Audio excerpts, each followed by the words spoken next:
Numinipis na nga ang supply ng kuryente sa ilang lugar. Aasahan pa raw ang mapanganib na damang init o heat index sa malaking bahagi ng bansa.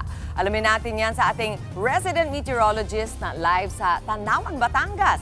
Ang ating weather tito, Alvin Pura, na laging may panahon para sa iyo. All the way from Batangas. Good morning sa iyo, Tito Alvin. Good morning, Mami Chiki, at good morning mga kapatid. Nandito rin po tayo sa Castle Inflatable sa May Tanawan, Batangas para samahan si Ate Layla mamaya sa kanyang adventures. Sa aking likuran nga, makikita nyo, nandito po yung Taal Lake. At mapaliwalas pa naman ang panahon natin dito, pero mamaya medyo iinit na rin po yung ating panahon. Meron pa naman tayong binabantayang low pressure area sa loob ng ating PAR. Ito po yung remnants o tira-tirang kaulapan ng dating Bagyong Kaloy.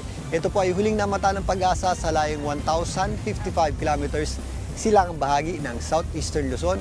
Ito po ay wala naman ng banta sa ating kalupaan or wala na po itong threat sa ating bansa at wala na rin po itong magiging direktang epekto sa atin. Ito po ay kikilos na lamang palayo sa ating bansa at posible pong malusaw ngayong darating na weekend. Ang malaking bahagi po nating bansa ay patuloy pong makakaranas ng maliwalas na panahon, maliban lang sa mga isolated o localized na pagulan o yung ating tinatawag na afternoon showers at thunderstorms. At mga kapatid, mas mapapadalas na po yan sa huling bahagi ng Mayo hanggang mag-transition na po tayo sa panahon ng habagat o yung ating panahon ng tag-ulan.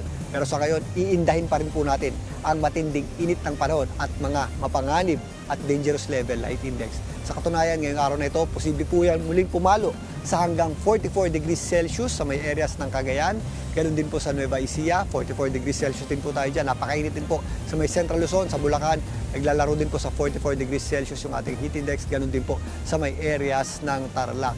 Samantalang dito sa areas ng Calabarzon, nasa 44 degrees Celsius din po yung ating heat index. Ganun din po dito po sa may areas ng Borongan, Eastern Samar.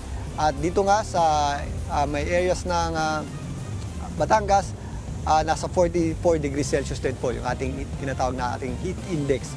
Dito naman sa areas ng Tanawan nga, nasa possible nga maglaro sa 43 hanggang 44 degrees Celsius yung ating heat index. Ngayon, maliwalas pa at may kalamigan pa yung ating panahon, pero mamaya matinding init din ng panahon din ang ating sasalubong sa atin. Sa Metro Manila, magpapatuloy din pong maliwalas sa panahon. May kainitan pa rin po sa tanghali.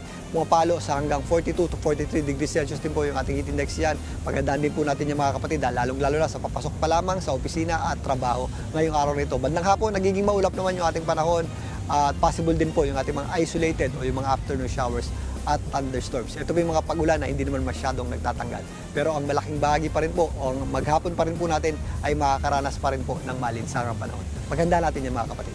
At yan muna latest sa ating lagi ng panahon. Muli ito po ang inyong weather Tito Alvin. Mula dito sa Tanawan, Batangas, na lagi may panahon para sa mga kapatid. Dito Alvin Pura po, na laging may panahon para sa iyo. Umaraw man o umulan, dapat laging handa. Kaya para maging updated sa pinaka-latest weather updates, mag-follow at mag-subscribe na sa social media pages ng News 5.